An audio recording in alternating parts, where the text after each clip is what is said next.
आप जब समय सापेक्षता की बात करते हैं तो मैं आपको एक पहले पुराना किस्सा सुनाता हूं, उसके बाद आधुनिक विज्ञान कैसे स्वीकृति दे रहा है उसकी बात करते हैं। और ये आज का विज्ञान नहीं, आइंस्टीन स्वीकृति दे रहे हैं उसकी। हमारे यहाँ पर एक रेवतक पुराण है। रेवतक पुराण में कथा आती है कि जो राजा रेवत थे उनके कोई संतति नहीं थी, तो ब्रह्मा जी से उन्होंने कहा कि मुझे कोई संतान दीजिए। तो ब्रह्मा जी ने कहा कि चलो जाओ, तुमको एक पुत्री प्राप्त होगी। पुत्री पैदा हुई। पुत्री जब युवा हुई तो वो उसकी देह यष्टि बहुत अच्छी थी, हेल्थ हाइट बहुत अच्छी थी, तो उसके लायक कोई वर नहीं मिल रहा था, विवाह करना है। तो उन्होंने सोचा कि बेटी को लेकर के ब्रह्मा जी के पास जाऊं कि इसकी तो इतनी विशाल देह यष्टि है, उसकी हेल्थ हाइट इतनी अच्छी है कि इसके लायक कोई वर ही नहीं मिल रहा है, सब कद में छोटे मिलते हैं, दुबले मिलते हैं। तो ब्रह्मा जी के यहाँ गए तो ब्रह्मा जी के यहाँ वृंदगान चल रहा था। अचानक ब्रह्मा जी की दृष्टि पड़ी, उन्होंने वृंदगान रुकवाया और हंसे पहले वो, और हंस करके उन्होंने कहा कि रेवतक कैसे आए थे? तो कहा कि ये बेटी है, इसको मैं लेकर के आया था, इसके लायक कोई वर नहीं मिल रहा है पूरे पृथ्वी मंडल पे। तो उन्होंने कहा कि कोई बात नहीं, तुम अभी जाओ।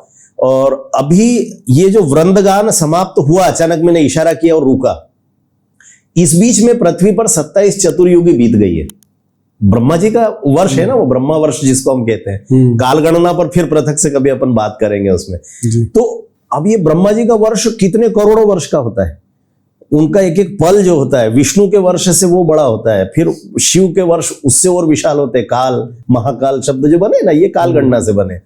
तो उन्होंने कहा कि 27 चतुर्युगी बीत गई। अब 27 चतुर्युगी यानी क्या? तो एक युग जो होता है वो 1 लाख और मान लीजिए 1,20,000 वर्ष का होता है। तो दूसरा जो 4 युग होते हैं ना अपने, सतयुग, त्रेता, द्वापर और कलयुग, तो अगला जो युग आता है वो उससे दुगना होता है। 1,20,000 तो फिर 2,40,000, फिर तीसरा युग आएगा तो वो 4,80,000।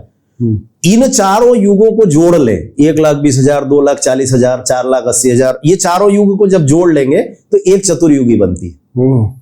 और 27 चतुर्युगी बीत गई, केवल ये वृंदगान समाप्त होने का मैंने इशारा किया। पर उन्होंने कहा कि ये बहुत अच्छा रहा कि तुम अपनी बेटी को साथ लेकर के आए, तो इसकी उम्र और तुम्हारी उम्र वो बहुत थोड़ी सी बड़ी है, इसलिए जाओ पृथ्वी पर जाओ। और जाकर के ब्रजमंडल में कृष्ण और बलराम नाम की 2 संतति पैदा हुई। बलराम जो है वो देह यष्टि में बहुत अच्छे हैं, तो तुम जब पृथ्वी पर पहुंचोगे तब तक वो भी युवा हो चुके होंगे, तो बेटी को ले जाकर के बलराम से विवाह कर दो। अब मैं आता हूं आइंस्टीन पर। आइंस्टीन ने जो समय सापेक्षता सिद्धांत दिया, वो क्या सिद्धांत दिया? उन्होंने कहा कि ये जो पूरी प्रकृति की जो गति चल रही है, आप जब खगोल में जाते हैं, अभी हम लोगों ने देखा अमेरिका का यान गया था, कल्पना चावला वहां पर रह करके आई। सामान्यतः वैज्ञानिकों को यह पता है कि पृथ्वी पर चलने वाला समय और उस ग्रह पर चलने वाले समय में अंतराल होता है। इस बात को हमको स्वीकारना पड़ेगा। तो वो जो अंतराल, बीच का सापेक्षता का अंतर होता है, उस अंतर को जैसे इस रेवतक पुराण की कथा में बताया, आइंस्टीन ने अपने सिद्धांत में बताया। उन्होंने एक उदाहरण दिया कि अगर प्रकाश की गति से चलने वाला कोई यान अगर हम बना ले, उस यान में कोई व्यक्ति बैठ करके और अंतरिक्ष का चक्कर लगा करके वापस पृथ्वी पर लौटे, तो इस बीच में उन्होंने कुछ 2 इकाइयां दी। अभी मुझे एकदम ठीक से याद नहीं आ रहा, लेकिन ये सिद्धांत इंटरनेट पर भी मिलता है, अन्य जगह भी, कि इस बीच में 44 वर्ष बीत जाएंगे, लेकिन यहां पर कुछ मिनट ही व्यतीत होंगे। ऐसा एक अंतर उन्होंने उसमें बताया। अब आप वो जो सिद्धांत है विज्ञान का, जो आधुनिक विज्ञान का सिद्धांत है, उसको देखें और रेवतक की कथा को देखें तो क्या दिखता है। और ऐसी अनेक चीजें। लंदन का कोई गणितज्ञ बताते हैं कि अब तो व्हाट्सएप पर खूब आ रहा है ना कि युग सहस्त्र योजन पर भानु, इस पंक्ति को उन्होंने डिकोड किया। अब ये युग क्या है? तो युग अभी जिसकी मैं बात कर रहा था, चतुर्युगी और है ना ये सब, तो वैदिक युग को उसको डिकोड किया। तो उन्होंने कहा कि ये 12,000 साल होता है, और 12,000 साल में फिर युग के बाद सहस्त्र यानी उसमें 1,000 का गुणा करना है। योजन, उन्होंने कहा योजन तो आजकल चलता ही नहीं, आजकल तो मील, किलोमीटर ये चलता है, माइल भी बंद हो गया, लगभग किलोमीटर ही चलता है, मीटर, किलोमीटर, सेंटीमीटर। तो उन्होंने उसको गणना की कि भाई इसको योजन को किलोमीटर में कन्वर्ट करना है तो 1.6 का गुणा करना पड़ेगा।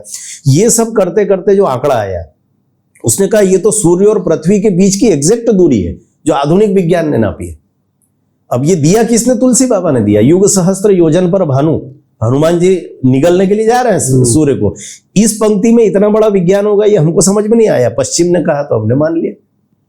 तो कहने का तात्पर्य, हमारा जितना दर्शन है, भारतीय दर्शन है, उस भारतीय दर्शन में विशुद्ध विज्ञान है। कहीं पर भी कोई इसको चुनौती नहीं दे सकता। हम लोगों ने कोई ढकोसला पंथी किए, हमने कोई अंधविश्वास माने, ऐसा बिल्कुल भी नहीं है। हमारी प्रत्येक परंपरा के पीछे वैज्ञानिक तथ्य है, प्रमाण है, और ये कुल मिला करके हमारे पुरखों के अनुभव में से निकला हुआ ज्ञान है। तो इसलिए मुझे लगता है कि हमको इसके प्रति श्रद्धा भले ही मत रखो आप, लेकिन ये तथ्य प्रमाण के आधार पर जब सिद्ध हो रहे हैं तो आप ये तो मानो कि ये सब सच है और ये वैज्ञानिक है। हमारी परंपरा है वैज्ञानिक है, इस बात को तो नई पीढ़ी को मान ही लेना चाहिए कम से कम। ऐसे ही और पॉडकास्ट के हाईलाइट देखना है तो इस चैनल को सब्सक्राइब कीजिए।